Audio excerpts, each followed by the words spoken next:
Ladies and gentlemen, distinguished guests and participants, good day.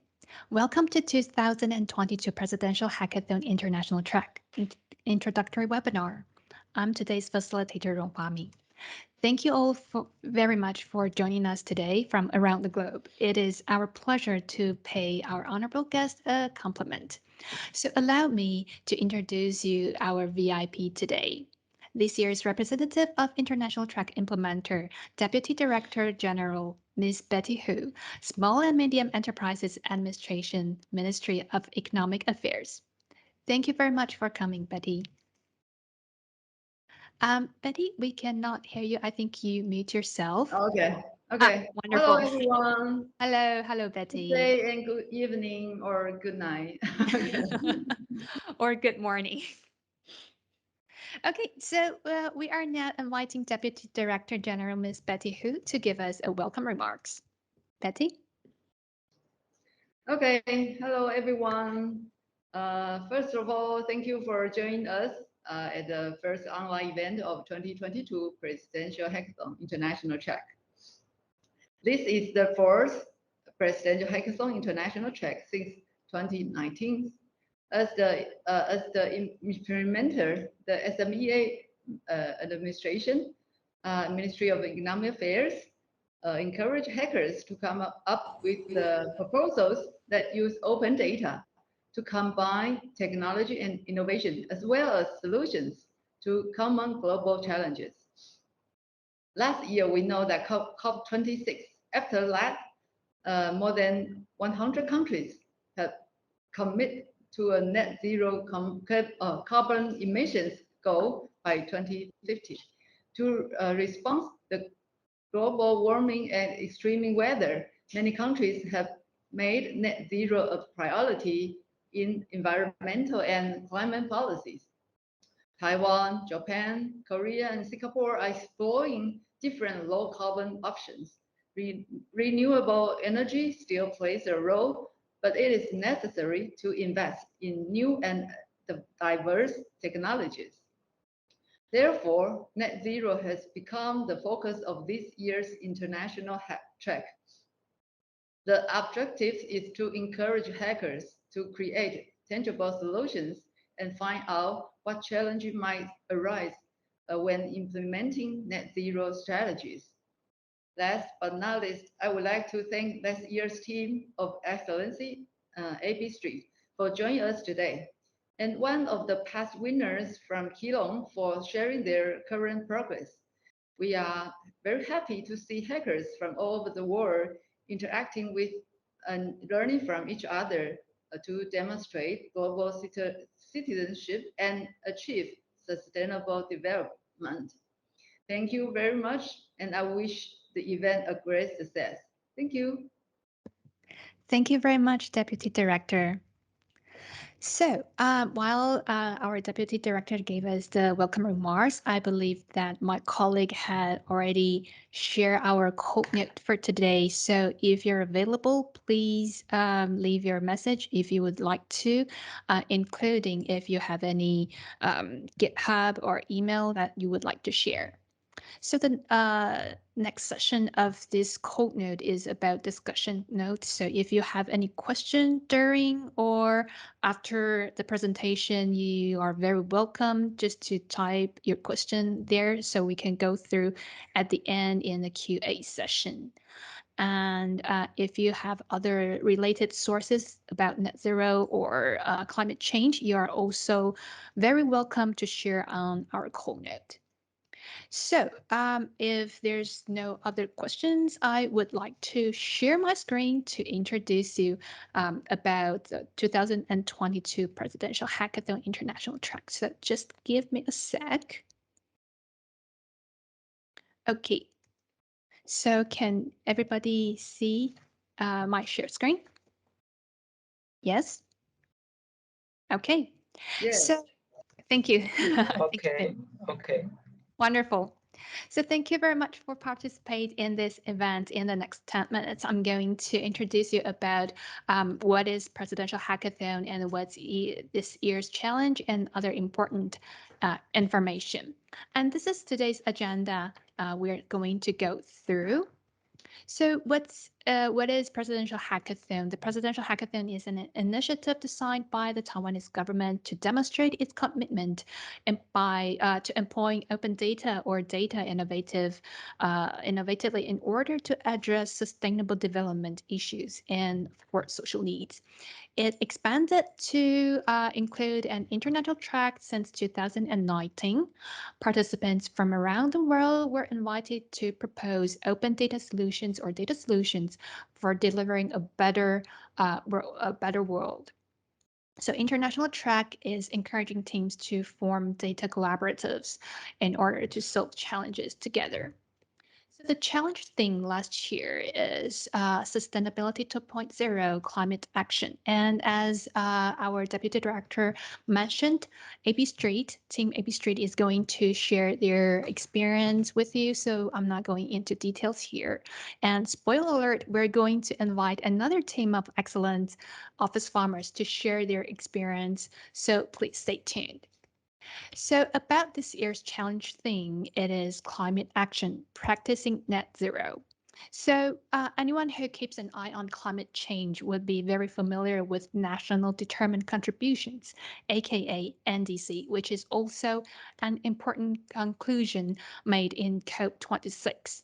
There are more than 140 countries submitted their new or updated NDC, and that number nearly accounts for more than 57% of global emission.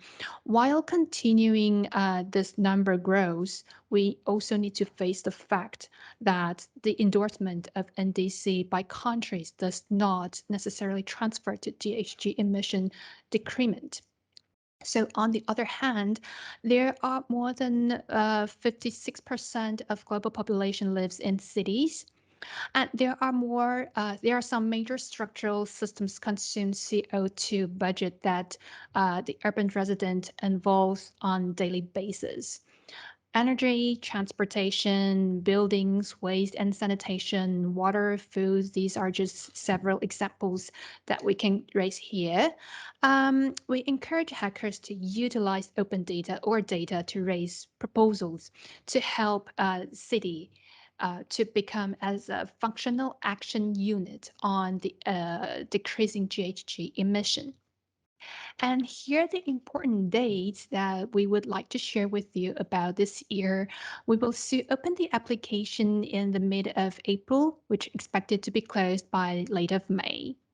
And after first round of judging process, we shall announce team of acceptance in early June. Then the finalist events shall fall in the middle of June to July, which makes the final judging falls in late of June. So, since all participants' health is our prior concern, we will follow the pandemic situation, or we'll keep an eye on the situation closely and react accordingly. If the border entry policy against COVID-19 allows us to invite team of excellence to travel to Taiwan, we will be delightful to invite them to Taiwan and participate in the award ceremony, which may be late of September. So once the organizer approved the exact date and time, we shall make an announcement on our event website. Here are some elements that we would like to raise your attention if you want to submit a ideal proposal. On the boxes on your right hand are elements that we would like to ask you to. It's a must-have. For example, your proposal must be data-driven. It has to be information technology enabled, and please tell us the project status, whether if it's just a concept or you're developing it, or is it already in operation or published. And all your deliveries are has to be in English. On your left hand, the boxes tells you those nice to have. For example, if it would be nice to have the potential to deliver a high impact proposal, if it could include cross sector or cross country collaboration, if it can have a short-term deployment potential, because bear in mind, we don't have much time, run to net zero before 2030 or 2050. So timely matters. Okay, so here's the selection criteria. There are three aspects. Please check out the event website, and you'll see some guiding questions about each guiding selection criteria deliverables. So if your proposal, if you choose to choose a generate proposal, please consider if you can create a new or better open data tools or gathering for net zero. If you choose to make a prototype proposal, please consider if you can create new or better tools for open data or data effectuate net zero. Of course, hackers are welcome to have to make proposal that includes three types mentioned above. So if we take a closer look on the selection criteria, you will see that these three dimensions will penetrate all the journey of Presidential Hackathon International track. For example, if you take a closer look on each guiding question, one can see that this question employing theory of change and strategic actions one need to take in order to make a real or in-time impact to run the proposal into a ready-to-go project. So you're highly recommended to take a look at these questions and discuss with your potential teammate. If you can answer these questions, it means you're ready to submit your application. And here's are some do's and don'ts we would like to remind you. Again, all the documents must be written in English, so it could be judged and scored, of course. And the maximum of a team should be no more than 5 members.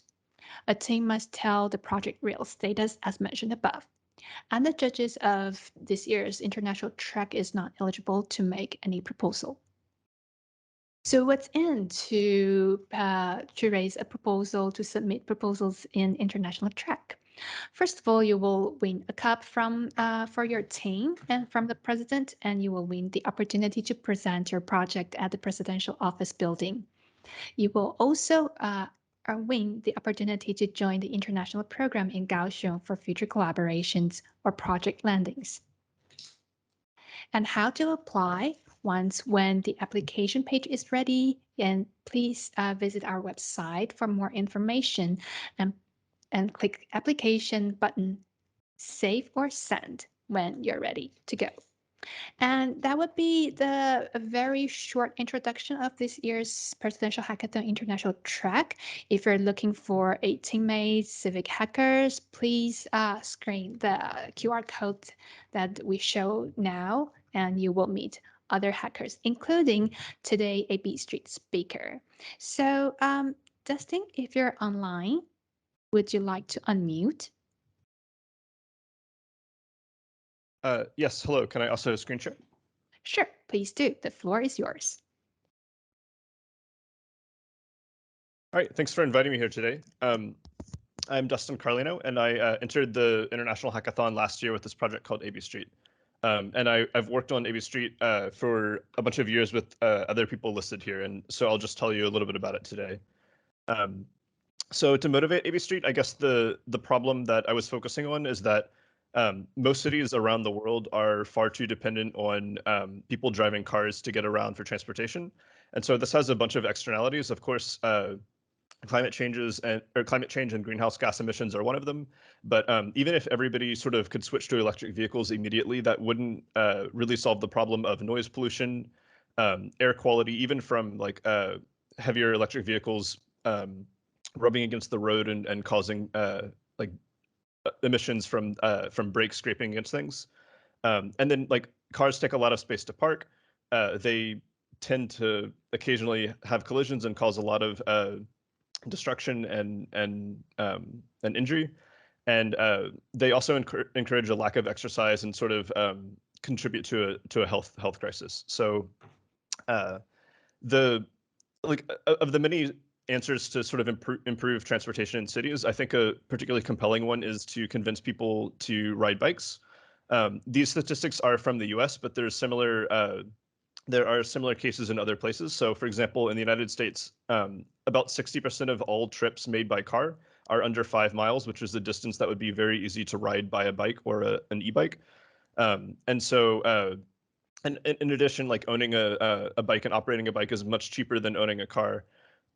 And the infrastructure to sort of make it safe to bike would be very quick and simple to build out. And so the question is, if it's so easy, like why don't people bike today? This is a video I took in Seattle of yeah, a situation with it's like it was a situation where it's very unsafe to ride a bike because of the way drivers behave. And you'll notice that there are cars parked on both sides of the road here. Even though this is sort of a major route used by cyclists, like there's no dedicated space for cyclists. And so in order to sort of improve the situation and convince more people to bike, it's important to build infrastructure dedicated for cycling and make sure that it's safe. And we know how to do that. Places, particularly in the Netherlands, are famous for having excellent cycling infrastructure, and many people cycle there as a result. But the problem is if you try to propose building this kind of infrastructure in many places, you get a lot of pushback from people that just want to keep driving cars. And they give a lot of arguments that have easy rebuttals, but it's still not a debate that goes very well. And so I think part of the problem is how changes to the street are communicated. People tend to use static graphics that show overall cycle networks. Maybe they will give you a lot of detail, but it's in ArcGIS, and this is not a map that would convince anybody to or any ordinary resident to change the way that the city's transportation works. Sometimes they'll give you a great amount of detail in the sort of changes that they make, but it doesn't really, like, none of this helps helps residents understand what the changes will do, which is that, like, let's say that somebody is proposing closing a road to car traffic and only allowing buses, trams, and cyclists or something. Like, somebody who insists on driving anyway doesn't care about all of the other changes, or it doesn't care about the the details like this. They just want to know at the end of the day, like, how will this impact their trip? This is the thing that people are very familiar with.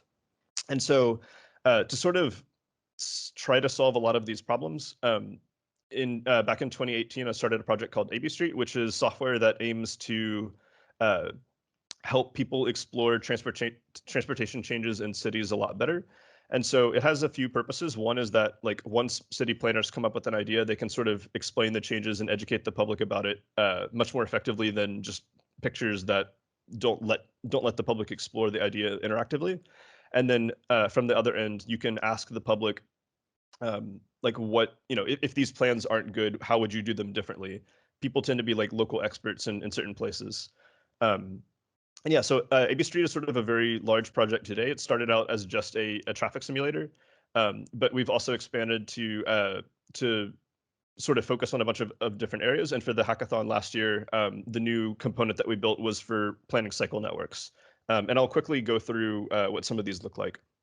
So in the beginning, AB Street sort of started out as a way to take a road and just redesign the space along it. So originally, if this road had 2 lanes each way for general purpose cars and buses, like, we can take one of the driving lanes and add in a protected cycle lane to encourage more people to bike on this road, and just really intuitively see how the space on the road could be used differently. And similarly, if there are traffic signals and people know that a particular turn backs up or it's unsafe for people crossing on foot, there's a sort of an interface that tries to make it easy to retune these things and make quick adjustments. And then on top of this, we try to run a traffic simulation. So you see individual cars, pedestrians, and cyclists sort of moving around the space, and they'll of course they'll use the changes to the road and the traffic signals that the previous slide showed. And so the idea, if all 3 of these things sort of work, is that we could run an A/B test and say, let's try to run exactly the same traffic simulation before and after changes to the map, and then measure things that people might care about, such as delays and travel time impacts, and then also the sort of amount of risk exposure that somebody experiences, or even in the future, maybe the level of air quality that they experience along their trip. And then in principle, if everything sort of works out, then we can measure exactly how the changes would impact individual people.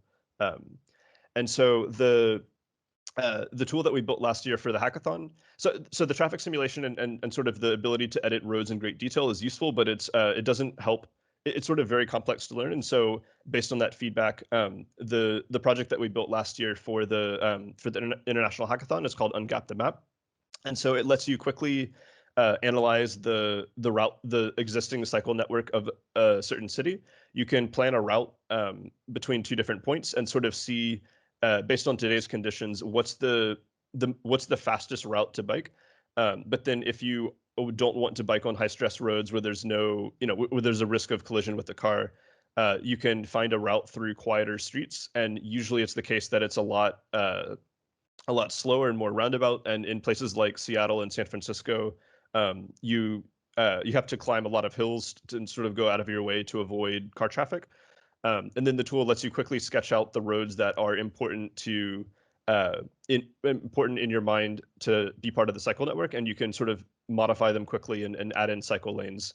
Then based on all of this, there is an attempt to sort of predict how many people might switch their trips, from those short trips under a couple kilometers and decide to bike instead of drive because you've made the route safer.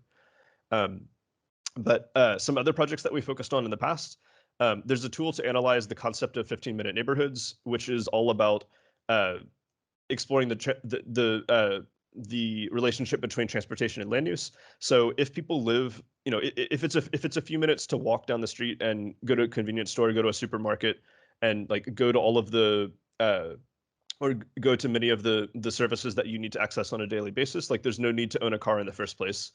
And so this tool sort of helps you understand in detail, is an area a 15-minute neighborhood or not, based on the different amenities available that may differ for certain people. And then you can also sort of use it as a form of a walk score and say, like, on the right is showing all houses that are within a 15-minute walk of at least one childcare facility and one supermarket. And you'll notice that most of the houses there are not colored red, meaning they're like somebody probably has to drive to access those services if they need them on a daily basis. And so you can see how land use and transportation kind of impact each other. And then we've also spent a little time trying to educate the public about the concept of 15-minute neighborhoods. And instead of sort of a very dry map that is just tries to be informative, we've tried making an arcade game that sort of forces you to plan an optimal route to deliver presents around the city, and you have to refuel from places that sell food. And so when houses and commercial areas are very far apart, you have a harder time. And the same idea is also explored. So with Robin Lovelace and some other collaborators in the UK, there was a project called Active, and it shows new residential developments being built around England. And you can see, just based on the existing network, are people there likely to drive or to walk or cycle or take public transit, just sort of based on the existing characteristics. And so it tries to estimate, are new developments actually going to meet sustainability goals, even if the buildings are very energy efficient. If they lock people into car dependency, then it's not really working out. And we sort of integrated AB Street as a detailed layer, a simulation layer into this project. And then I'll show you a little bit of the work that I've been doing more recently. So I moved to London and joined a group called the Alan Turing Institute a few months ago, and the project there has been focused on low traffic neighborhoods. So low traffic neighborhoods are motivated by people using their mobile apps to route around traffic on main roads. Like if the main road is backed up and you're driving, and your phone tells you that you can save some time by cutting through a neighborhood. This is sort of great for the driver, but everybody living in that neighborhood now has a lot of traffic taking shortcuts through. And this is a particularly bad problem in the UK, where air quality issues are very noticeable. And so in response to this, planners will place these things called modal filters in the street. And this just stops cars from driving through. But if you're on a scooter or a bike, of course you can still get through. And so if you take or if you close a single street, of course you expect traffic to kind of vanish along that one area, but you might just move the problem down a little bit. And so this new project that we're working on lets you sort of analyze that. And so if the circles are sort of the filtered streets that I showed you before, and you'll see that there are this is a real neighborhood in Manchester where they placed a bunch of filters to try to stop this problem. but a lot of the filters don't actually help. And so this tool lets you see that really quickly. And if you add a new filter, you'll see the color changes indicating that it's impossible to drive between the, like you can no longer take this route from east to west. And so this properly solves the problem of traffic trying to cut through a neighborhood when the main roads are backed up. So I do want to mention that the AB Street project runs everywhere in the world thanks to OpenStreetMap data. But of course, there are many different styles of designing roads and ways of mapping data in OpenStreetMap, and some particular challenges in using AB Street in big cities in Taiwan are, I would say, like the number of large roads with very complicated junctions are like there's a fair number of them in big cities, and the software doesn't really work very well with this. And so, for example, at these intersections, this is a single intersection with one traffic signal logically, but in OpenStreetMap it's split into about 10 different pieces, and it's sort of very difficult to merge this automatically on the software side. And so, because of these challenges, it's hard to get good results out of the simulator there. You'll also notice that like it's coloring a lot of this area as if it's a protected cycle lane. It's actually a space mostly for pedestrians, but some people will cycle along it. But the software doesn't yet understand that. And then also the way that people take, I think, either left or right turns is called a hook turn, and the software so far like doesn't have support for this sort of thing. And so if you wanted to try to apply AB Street in the context of Taiwanese cities, there would be definitely more work that we have to do. So a bit about how the project works from a technical perspective. It's based on OpenStreetMap data and also other public data, depending on a place, particularly to understand where people are trying to take trips in the first place. It's written in a programming language called Rust, and there's sort of a core set of libraries to draw everything and to simulate the traffic. And then on top of that, the different apps that I showed you are all kind of built. And then because it's written in Rust, it'll compile to like a native desktop application, and you can also compile WebAssembly and run it directly in your web browser. And so project logistics wise, I've been working on this for a few years, and then a bunch of open source contributors have sort of floated in and out, and some of their names are here. And then also, this is a little bit run as a research project, and so about I think we're up to 4 different master's students in universities have done some kind of project with AB Street, and their skill set sort of spans software engineering, transport planning, and even and design. And then now through my work at the Turing, I'm starting to collaborate a lot with different industry and government partners, and yeah, so if you're interested in using AB Street, maybe not directly, but some of the code for might be useful in your project, if you want to understand road space in detail, we're starting to take the code and split into different pieces. And so there's a few projects linked here.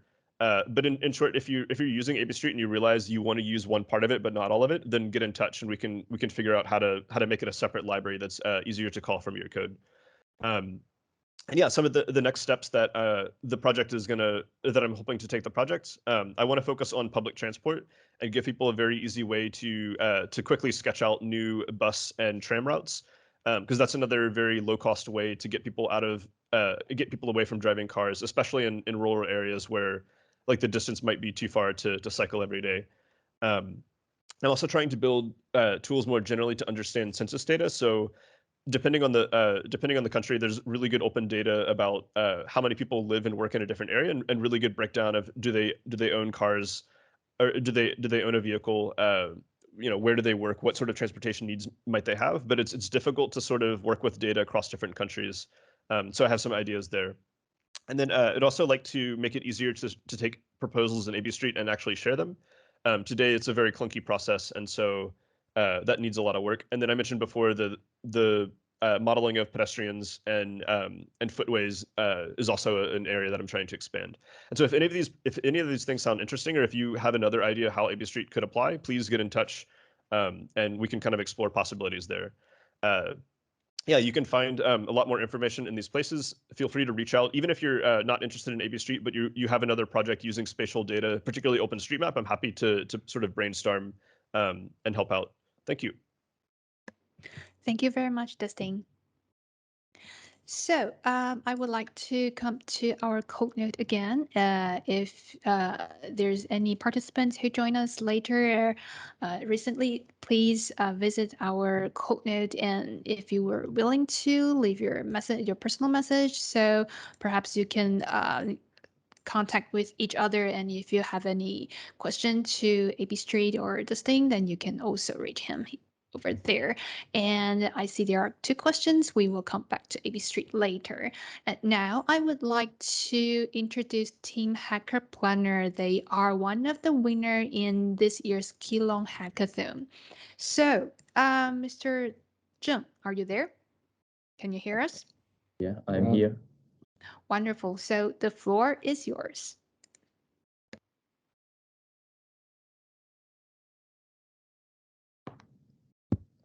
Okay, can you see the screen? Yes, we can. Okay, hi everyone. Thank you for your introduction and inviting me here. It is my pleasure to join this meeting. And today I will introduce our Hackathon project, Track Transformation, the intersection of AI and Keelong data. And before we start, here is a little bit about our members' introduction. We are from Sinotech Engineering Consulting Company. I am Dechen, and Jeffrey and Benson are here. Our expertise including urban planning, industrial park design, and also spatial data analysis. And talking about spatial data analysis, nowadays, we are living in a golden era of Earth observation, EO. And basically, we are able to get the global Earth observation data from various possible sources. And a lot of data are being provided openly, free, and with long-term perspective. So in this project, we are trying to propose a new framework for spatial planning that using Earth observation data, open data, and AI. And our research area located in Keelong River Corridor, which including 6 urban plain area, is lie across the boundary of Keelong City and New Taipei City. So how do we envision the site? In order to seek out the spatial issues and the potential of our study area, we using the text mining technology to dig out the official reports, including spatial plan or as per meeting minutes. So in our result, the result shows that in the urban planning sector, put a lot of effort into discussing about location, industry, transportation, and conservation. So therefore, our task force on strategies for industrial transformation. And we need to understand the spatial development, industrial potential, and the transportation accessibility. Meanwhile, we want to share our thoughts on ecological and digital governance. So how do we observe changes in spatial development? Here is a 50 years long-term satellite image in Keelong River Corridor. Here we can see the early development centered in downtown Keelong and then gradual sprawl along the Keelong River Corridor. But how to further the quantitative analysis? We can using the artificial intelligence and the Earth observation technology to observe the spatial changes. First of all, we need to collect the satellite data of our study area. Then we prepare the train data set. We split the data for 60% for training and 40% for validation. Then we reshape the data and continue the normalization. Next, we adopt the deep learning model, which is a multi-layer perceptron. Then we tune the hyperparameter to reduce the overfitting problems. Then we check the accuracy and predict. In other words, we are able to turn this kind of satellite imagery to this kind of building footprint. And our accuracy are over 95%. So first part, let's see the spatial development in Keelong. Here we can analyze the development ratio change over time. In 2000, the development rate is around 70%, and in 2010, it goes up to 84%. and currently is around 88%. So we can analyze the proportion of development in this way. Next, we can overlay the building map. Here is a spatial development in 20 years. The dark yellow indicates the development is more recent. So we can use this data to identify where the urban development located.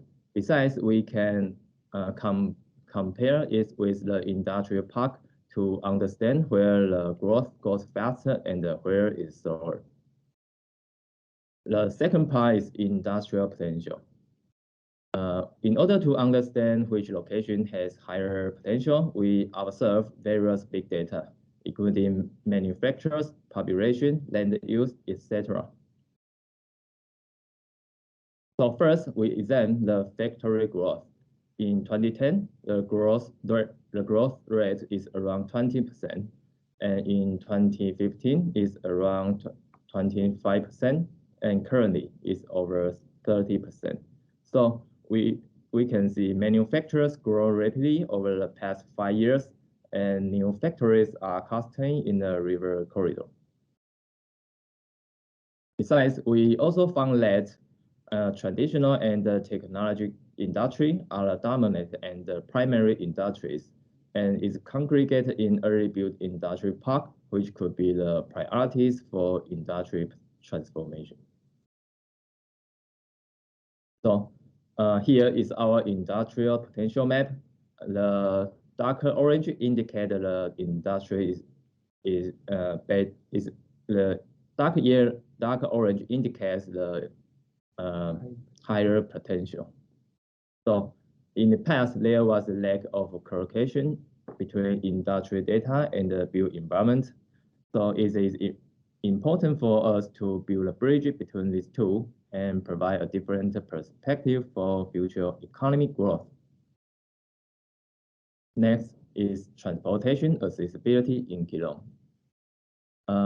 In order to understand the connectivity of the street network, we using the spacing test method. We also want to know the distance to public transit. We perform the service area analysis. Here is our third outcome. This is a transportation accessibility map. The yellow area indicates the better accessibility. So here we could use this map to help us to formulate industrial strategies. Next, after a series of analysis, we are trying to combine spatial development, industrial potential, and transportation accessibility. In other words, we try to connect the data analysis to development strategies. In this map, here you can see 3 types of area.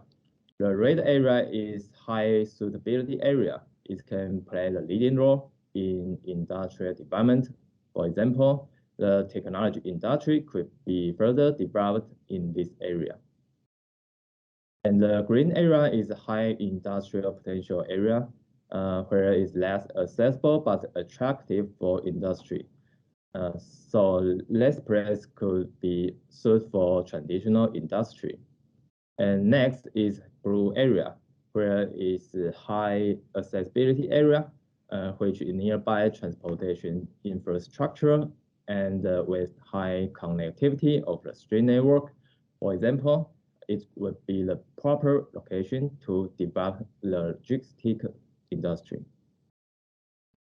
So after talking about industry development, how to find a balance between economy and conservation. Here in the fourth part, we using the satellite image to understand vegetation changes.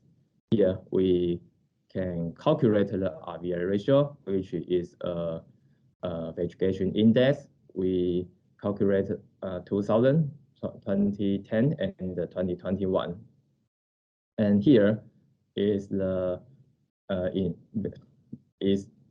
so in this, here is our outcome. We can identify the vegetation change types.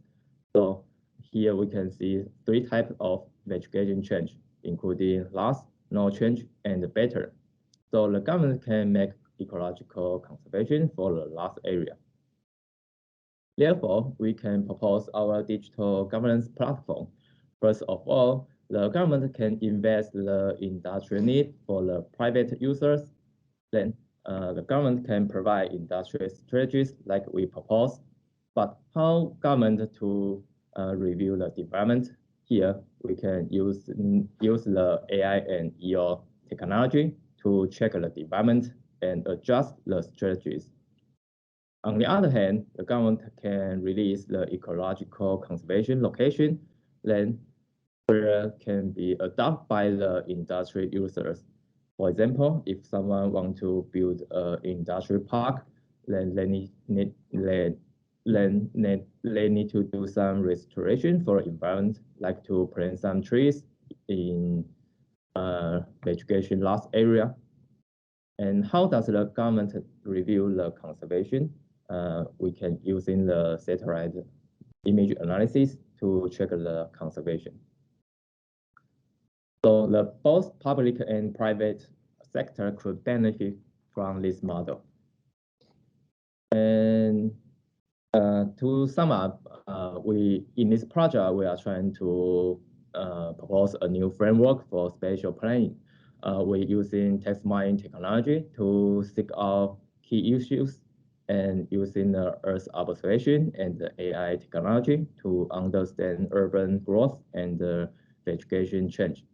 And we also using social and industrial big data to identify the industrial potential. Then we conclude some industrial development strategies and connect it with the digital governance platform. So at the end of the day, we hope to provide a new insight for city planning and dream that we can reimagine urban with brilliant data. Thank you. Thank you very much, Mr. Zheng, and to Team Hacker Planner.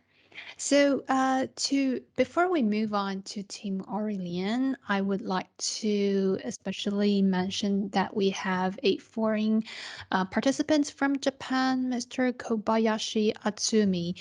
I understand that you are very concerned about the energy. So if there's any question that you have in your mind regarding the Taiwan's related project or proposal that the team just mentioned, please don't be shy and just type it up in the call note.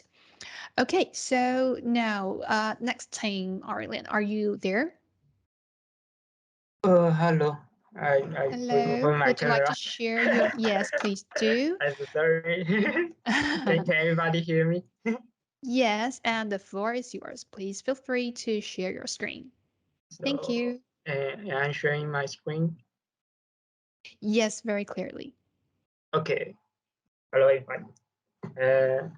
I'm Huang Wenshao, and we are one of finalists team in the Kaohsiung Hackathon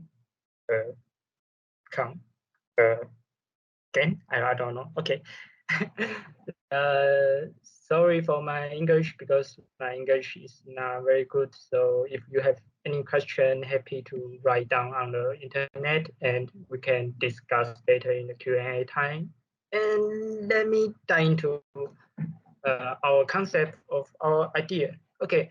First, you can see our idea is called an environment cleaning system, but well, it's how to say? That's just okay. Okay, here's the table of contents. So right now we are going to talk about the first chapter. We are going to talk about problem solution, and second, you see, and third, our work, and fourth is our consultant. Yeah, that's okay. So first, to introduce our team is we call us Aurelien, but it's well, the name is nothing that matter. But the thing that matter is that our most of our team, well, when I say most, is actually our team member is not actually a hacker because we don't do the software thing. We are from the Department of Mechanical and Electronic Engineering and in National University, National Taiwan Ocean University. Yeah, and we come to participate in this hackathon event is because actually we just want to have some fun. Yeah, but let's deep into our idea of how we start this thing. The problem. Okay, the problem is when we live in Keelung and we go to the mail code 9 market and we find a lot of trash that just lie around, or the trash can is basically just full. Yeah.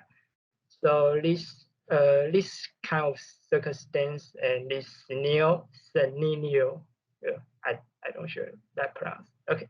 So this sense just giving us a problem, a question in our minds, just like why no one comes to clean this trash when the trash can is full. And that question is how we started to deliver just start. This is the question we start to think about solution. Yes, and so our idea of the steel solution is something that we call super bin. Yeah, you can also call it a super trash can. Okay, so basically we idea build a model that called Spatial, and it has a function to detect the trash to tell whether it's full or it's about to full, like it's 70% full, something like that. And then we just send the data back into the cloud, and the cloud means some the data just send back into the cloud and some server, and the cloud is the server. I mean, and when those data was in the server, you guys are hackers, so you hacker do your software thing to give an analysis, and then you just throw back the information like into our phone, just like that, like what you see. And that's how we think that it is going to solve this question, this problem. Yeah. And our idea of function that it will make is that it can give us, because the information of if we deploy a lot of those things and we collect data of the trash, then we can make this kind of map to tell which kind of which place is more consumption intensity, because if you consume a lot, you create a lot of garbage. So that's why we think about one of its ideal function. Yeah, and let's see about the potential market and the target. Okay, here we go, because our questions start with the 9 market. So the first potential market is basically the 9 market in Taiwan. So basically, you can see because I'm sorry, it's in Chinese, but you can see every yellow colors word means one city. So basically, it has a lot of 9 markets. So it basically has a lot of potential markets. So that's first session. But also we think that the other thing is, garbage just everywhere. So if you put a garbage can in school, so it can also be used in school. Is just, for example, our college. Yeah. And also the bus stop, because sometimes if you live in Taiwan, there's a lot of bus stop, and actually near the bus stop, there maybe will be a public trash can. Yeah, and we think you may put the spurping system in that, some sort. And if we look bigger, you can see Keelung City and Taipei City, and basically every place where the trash can be put, then there's the potential market. Yeah, and our targets right now, potential ideal target is about government and some recycle company, because they may need this system to tell them that this where the trash can is about to full or is full. Yeah. So basically, the first thing is potential target is government, and government is where they send our garbage truck, and garbage truck in Taiwan is showing here. And basically, we just think this system will help garbage car to know it's time to go. It's not because well, actually in Taiwan, the garbage car has this timetable, so they just arrive at like 7 p.m. and sometimes they just arrive. Yeah, but I think if we use this system, we can just inform the garbage trucks in time information, so that the people don't need to like line up to throw the garbage, yeah, and create a lot of chaos. And the other thing is that when the public trash can is full, then our device will automatically send a signal to the government, someone who take care of things, so that we don't need to see the right picture that is so much full out. Yeah. And yeah, that's demonstration of our swapping, basically just sensory. Okay. Okay, then about the other potential target is recycle companies. So right now, because everybody talk about recycling so much, so there's a recycle company. So we basically want to, if this project can work bigger, we just imagine we can put this sensor into this trash can. So it's in Japanese or something there. So basically, we just give you the data of the in-time data of the trash full amount. Okay, so that's enough for talking about the ideal. Then let's go to what we worked so far. And here is the video of our prototype. Basically, you can see here is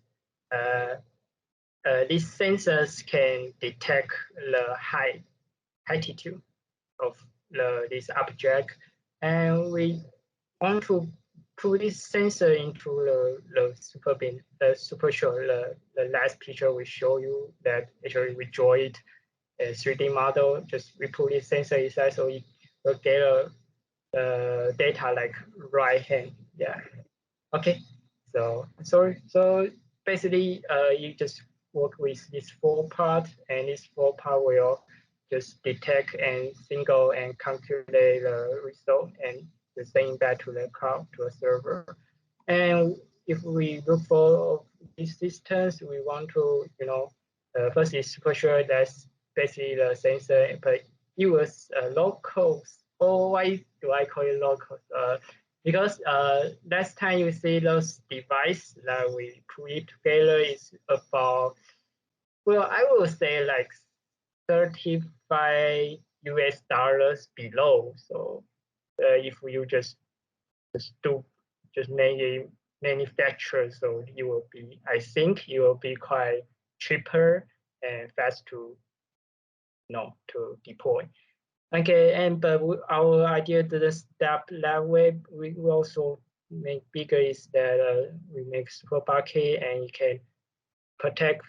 You can put more sensor in it and more mechanic unit. Can do more things. Eventually, want to something we call super bin that we just too lazy because actually do the all garbage trash thing. Yeah. Okay. So, and this interface that we give you an idea that actually we just made, but it doesn't actually function. So yeah, it's what we want to let you think that maybe in the future you will look like this. And to give you the summary of all my presentation is the answer, but actually is, okay, it's a question that we say answer, yeah. If the song is something hard to bear, why not dealing with it before adding up? You get an idea. Just we give you before we make it out to the garbage mountain. Why don't we just, to do some research before it was garbage mountain? Yeah. And thanks for our consultants, these professors, but So we just kind of like little talk to them. So if you ask them, maybe they don't really know us. That's all. Thank you for your listening. Thank you. And yes, it's our, well, just, I know, the Gmail. Thank Okay, you thank very you. much, Mr. Huang. Okay, so that would be 3 teams that share their hacking experience today. And as you can figure it out, that all of them provide their solution from different challenge theme and different dimension. And I think that would be all for today. And I would like to again ask all participants to leave your personal or public information so other hackers can contact with you later on. And if you would like to provide your PPT slide for your team or your project, you're very welcome to leave it on our shared code note. It would be public to all the participants today. And of course, the organizer and implementer, Ministry of Economic Affairs. And thank you again for your participation. And I would like to also appreciate my colleagues and all the support from Ministry of Economic Affairs. We will contact you again with our next webinar.